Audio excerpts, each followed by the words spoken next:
You might get your Bibles and open up to Genesis chapter 46, if you would. Genesis 46.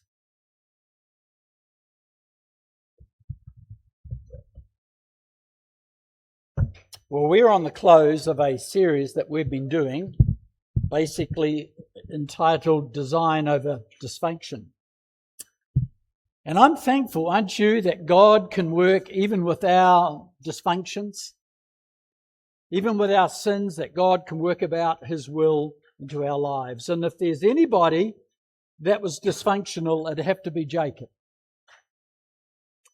So that's what we're going to be looking at today, the story here that unfolds. And Jacob had a very dysfunctional family. And what's amazing at the end of the story on Genesis chapter 50, when the brothers knew that Dad had died, they thought there might be some reprieve here, there might be some backlash. And so what he says to them is this, in chapter 50, verse 20, "You intended to harm me, but God intended it for good, to accomplish what is now being done and saving many lives." God worked through all those blemishes of that family to bring about His perfect will. And so today we're going to look at this transition. We're going to look at this change that takes place in Jacob's life. He's an old man, and he's going to have to make this change. He's been 39 years in Hebron. And now he hears the news that his son is alive, Joseph, and he wants to go down and be with him. And so this 130-year-old man is about to embark on this journey. And this story really teaches us some wonderful truths, and I don't know where my someone can get the little clicker for me, if you could. That basically, bottom line is that there's going to be these transitions in his life. And I want to say that there's going to be transitions in your life. Some are you're going to plan for, and others are going to come into your life and you're going to least expect them. Thank you. And so here's going to be this transition. You might turn up one day at the job and the boss calls you into the office and you think it's just going to be an ordinary chat, and he says, I'm sorry, I'm going to have to lay you off the job. Suddenly you're thrust into a transition. It might be where you're being graduated from college or university, as Kara says, and she's in this transition. You might be where your health has been at a certain level, then one day something happens and you go and get some bloods done and the office calls the doctor's office and said, listen, you need to come and have a chat. You're in a transition. You might be where you've raised your children and one day, guess what it is? It's the empty nest syndrome. And suddenly you're thrust into a transition. You might be spent 40, 50, 60 years with your spouse and then one day that spouse is not with you. You're in a transition. You might be where you were one of the students, and this week Noah had to change schools. A few of the kids had to go to different schools. I remember that. I was 17. I got a call from my father, and he was on the farm, and he had a tractor accident. He says, son, you got to come home. You're going to take you out of boarding school, out of Scots College, and you're going to come to Rangitikei College. So I came home in the May holidays to work on the farm, and some of my friends said, listen, there's a ball on, and you're now a senior. You can come to the ball, and we'll arrange this lovely girl. She's a knockout that you can go with. I thought, well, this sounds pretty good, Well, I went to the ball, and they didn't tell me that she had broken up with a boyfriend, and at the ball, guess what she does? She gets back with the boyfriend. And I'm standing there all night looking at them dance while I stand in the court. You talk about a transition. I've never forgotten that. Transitions, they come to us in our lives, And so here is this 130-year-old man about to embark on a transition. And I want to give you a couple of little things that I think you to think about, some principles when we move into transitions. Here's number one. Seek God before your transition. There's some things that you can do, some you can't, but when you can, seek God before your transitions. I want you to go with me to chapter 46, and I want to read this with you, for the first 4 verses. So Israel set out with all that he had, and he came to Beersheba and offered sacrifices to God of his father Isaac. And God spoke to Israel in a vision of the night and said, Jacob, Jacob. And he said, here I am. He said, I am God and I'm the God of your father. Do not be afraid to go down to Egypt, for I will make you a great nation. And I will go down with you to Egypt, and I will surely bring you up again, and Joseph will close your eyes. Now I want to say that you can imagine the excitement on Jacob. He's about to see his son. And so he packs up the wagons that have been sent up from Egypt. Pharaoh sent up the wagons. He packs up the wagons, and guess what? They're heading out. Verse 1. He gets as far as Beersheba. Now Beersheba is the bottom end of the country. You've got Dan at the top. You've got Beersheba down below. Beyond that is the Negev. It's basically a desert area. And so he goes down there and he stops. And this probably was a very, dare I say, moving moment for him.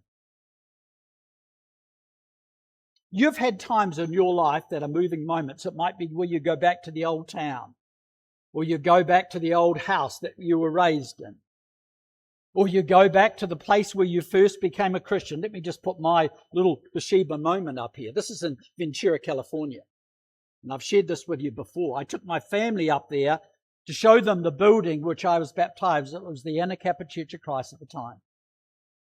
I came into this building. There were 5 pretty Californian girls that invited me in. I thought, this is the place I want to go.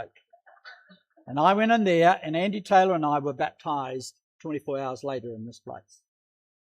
And I shared the story. I was emotional about sharing the story with my family. This is my Beersheba moment. And so here is Jacob. He's come down here 140 years earlier. His granddad had been here. He'd made a covenant with Abimelech, the king of the Philistines. And it's here in Genesis 21 where he makes this covenant and where he meets God. And it says he put a tamarisk tree, an evergreen tree there. It's here that his granddad, Isaac, had come. And it's there that God had reaffirmed his promises in Genesis 26 to his dad.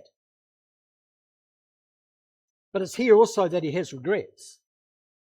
Because it was at Beersheba that he tricked his father. It was at Beersheba where he basically stole the blessing off his brother. So he has all these regrets at Beersheba. And suddenly he parks at Beersheba and he has some time of reflection. What does he do? Does he go any further? And so he puts his brakes on emotions, and basically what does he do in verse 1? He worships God. He seeks God before his transition. Now that's prominent. That's very important for us to get. Don't miss this. Before you embark on transitions, I would suggest you do something that you stop and you seek God on any transition. You hearing me? Because otherwise, you can end up cleaning up a whole lot of mess. We need to seek God before we make transitions, because transitions don't just affect us, they affect all those around us, our children and our grandchildren. Transitions. Early explorers would come to the river, and what they would do was, before they crossed, they'd set up camp, because that night, what they would do, they'd check the currents of that river, they'd check the depth of that river, because they knew if they crossed that river without checking it out, guess what? They could lose their family.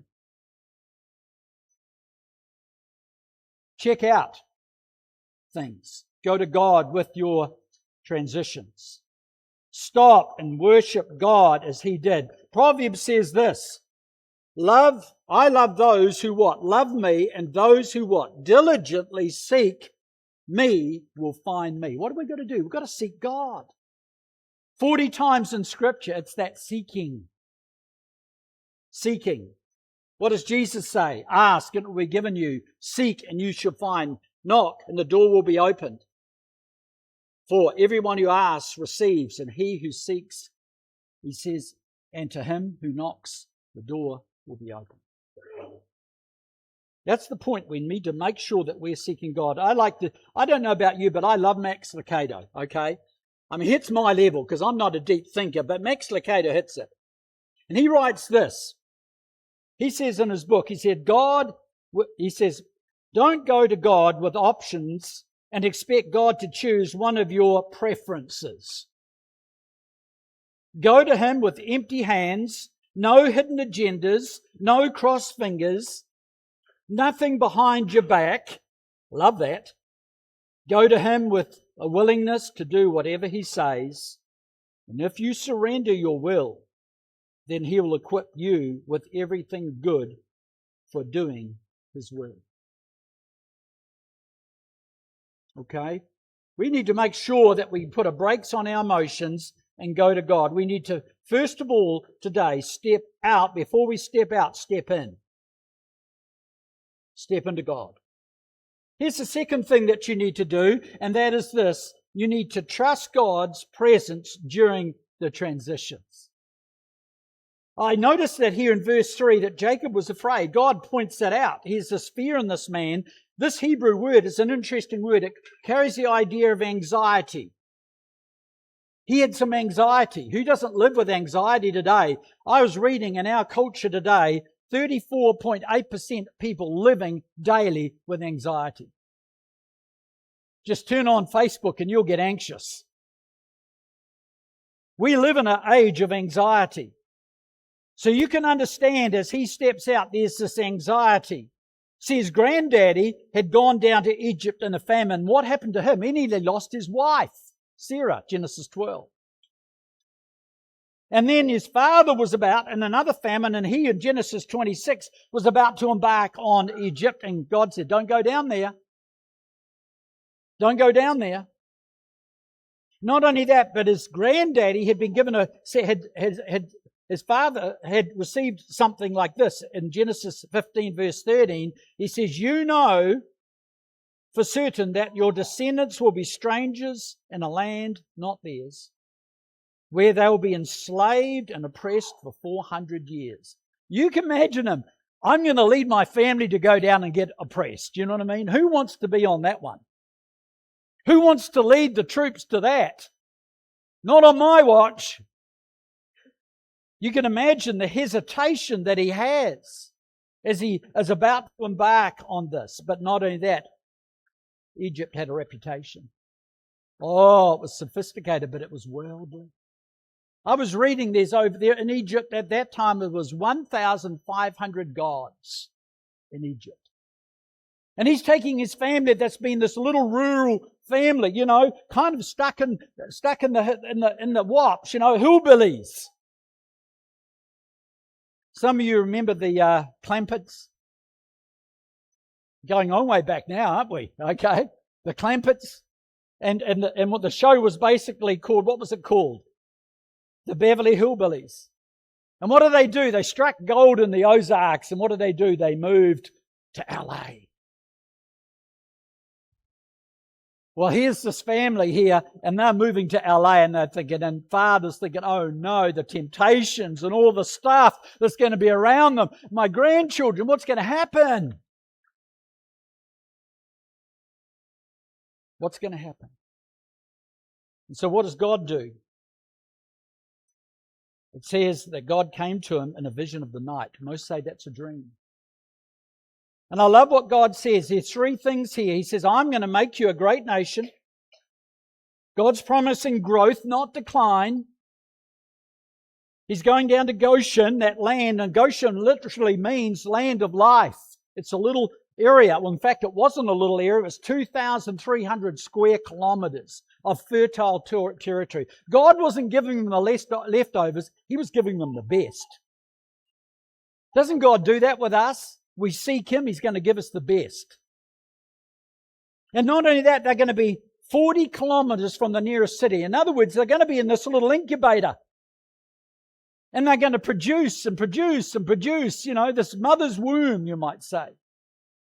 And they're going to have all these children. They'll go from 70 to over 2 million. God's going to bless them. And not only that, but he says, I will go down with you. I'm going to travel with you. I'm going to hold your hand is the idea. As you go down to Egypt, I'm going to be there with you. I have a little Jack. Most of you met Jack last week. He's a little 4-year-old, my grandson. Love him to death. Well, Jack loves to go down under my deck because what I keep under there is the lawnmowers and all these things, and Jack's not allowed to go under there. Okay? No, Jack, you're not going under there. So we go down, but I keep some of his toys under there, you see. So he's attracted to the toys. And he goes and stands at the gate and he waits for Granddad. Looking for Granddad. Well, Granddad come down, and finally Granddad comes down, and Granddad puts out one finger because he's got a little hand, and he wraps that hand around the finger, and I pull back the bolt, and we enter into the dark.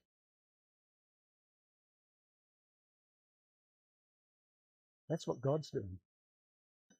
God says, I'm going to go with you. I'm not going to desert you on this. I'm going to go with you down to Egypt. And not only will I go with you, but I'm going to bring you up again. Yes, he will bring his literal body up to Machpelah, but I'm going to make you a great nation. That's what the book of Exodus is about. He's going to bring all these people back. It's a credible story. Credible story of God working. And I want to say, sometimes we feel we're on that elevator in life, where we're going down into the basement, into that dark spot. But God has a way of always lifting us up. Always lifting us up. We're promised in the book of Hebrews that I will never desert you, nor will I ever forsake you, so that you can confidently say, the Lord is my helper. I will not be afraid. What can man do to me? You know what that teaches us? It's teaching us that God is with us in our transitions. That God is with us and His presence is with us through our transitions. Let me just say, Jacob wasn't a very nice man earlier on. He was a scoundrel. He would be one of these guys who'd be scamming you. But you know what? God works on the man, doesn't He? He works on you and I, because God in line, Chris isn't the greatest guy. But God has worked over these years on Chris. God's working on each of you, transforming you to where you are today, and He will continue to transform you. We've got all these little ones here, and I'm glad to say God's working on them. But you know what? We've got Joan and some, I don't want to put your name out there, Joan, but we've got the other end, all right? We've got the other end, which some of us are moving into, and some of us are already in. But you know what? God never stops working. Ask Joan, is God still working on you, Joan? Yeah. God's transforming all of us in this room. Doesn't matter where you are and what state you are and what age you are, God's working on you. He's transforming you. And I just love it when we know scriptures like this, being confident of this, that He who began a good work in you, we can be confident, will carry it on to completion until the day of Christ. God never gives up working on each of us. The book of Hebrews says this, we do this by keeping our eyes where? On Jesus. We have to. The champion who initiates and perfects our faith. Aren't you glad that God never gives up on us? That you're working, you're just an ongoing work. God just keeps on working on you. And so we come to this section, and what happens in verse 5 through 7. Basically, they pack up. And I love down in look at verse 6. They took the livestock and the property which they had acquired in the land of Canaan, and they came to Egypt, Jacob and all his descendants with him, and the sons and the grandsons with him, the daughters and the granddaughters, and all the descendants he brought with him to Egypt. What it's saying is nobody gets left behind. Nobody. God's about all of us. And then he goes on and gives us a list of names, and these may be just names, but not to God.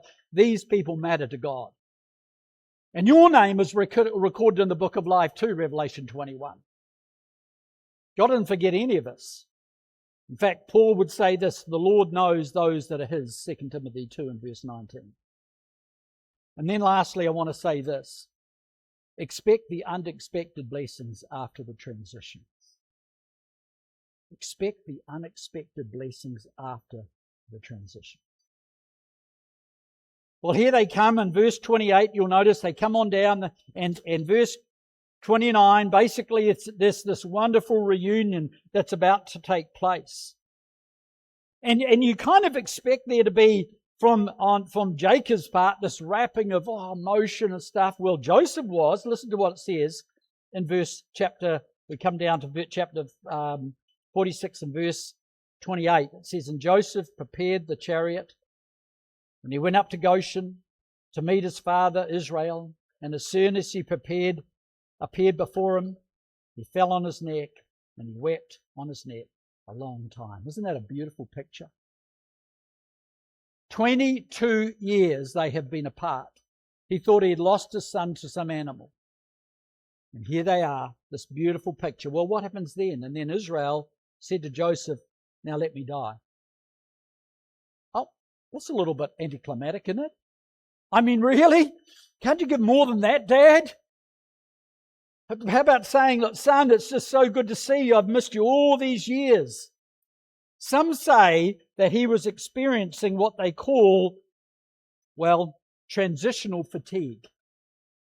If you have ever moved and gone from one place to another and had to leave this and set up, you will experience transitional fatigue. Ask the fishers, they just went through that. And he's probably tired, but in the middle of all this, God is going to bless him. I want you to notice some of the blessings, and this is just a few. First of all, he gets to live another 17 years. He dies at the age of 147 years old. What a blessing that is. That's unexpected. And not only that, but then he sees his son Joseph alive. What a blessing that was. And then after that, it is this reconciliation of the family and unity again. And then not only that, but he gets to see his family flourish. Drop down with me to Genesis there in verse 27. It says, now Israel lived in the land of Egypt and Goshen, and they acquired property. Some version says they became rich in it. And they were fruitful and became very numerous. Wow. You talk about a blessing, and if that wasn't enough, he gets to bless his children and his grandchildren. We see that in chapter 48 and 49. And then, if we thrust forward to the New Testament, we see in the book of Hebrews, he's put into the Hall of Faith. Wow. What does Hebrews say? By faith, Jacob, as he was dying, blessed each of his sons of Joseph, and he worshipped, and he leaned on the top of a staff. What a beautiful picture. What a beautiful picture of an old man. Here he is at that stage of life, and you know, after all that he has done and all the stuff that he's caused, and yet here is a man that's growing. Here's a man that God's been transforming. And so he starts out with tricks and he ends with trust. He finished well. I want to ask you something. Have you chosen to finish well? You have to choose today how you're going to finish. In fact, the early Puritans used to say the art of dying is dying well in the Lord. The art of dying is dying well in the Lord. You choose today how you want to die. You choose today how you want to live for the Lord. So I want to say today, finish well. Let me say what I'd encourage you to do. Don't forsake this. The Hebrew writer said, do not forsake the assembling together as the habit of some, but encouraging each other all the more as you see the day drawing near. Encourage each other. Make sure when you can get with someone in the week, but make sure you're encouraging each other on this journey, because we won't last without the encouragement of each other. That's finishing well. Some of you remember Eileen Hickey up the back here having a prayer time. Malcolm, you were there for that. And and she was up the back there. Some of you were there for that. And what happened? She basically died. She just said, hey, these are some prayers my children need. And then she passed away. That's dying well, isn't it? That's finishing well.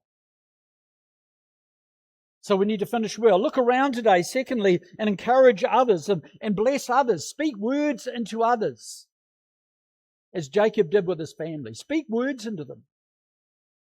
Encourage people. Find times for your own private worship where you meet God as He was worshipping here.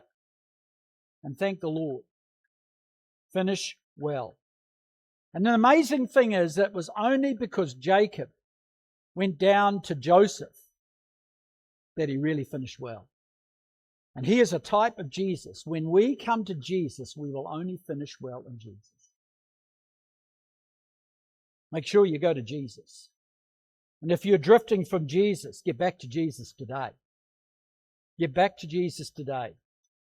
And so as we come to the Lord's Supper, I'd encourage you today to remind ourselves that we have been delivered by Jesus. And secondly, the Lord's Supper is our reminder of this. Finish your Christian life faithfully. Finish well. What does Jesus say? Well done, good and faithful servant. Enter into the joy of your master. Finish well.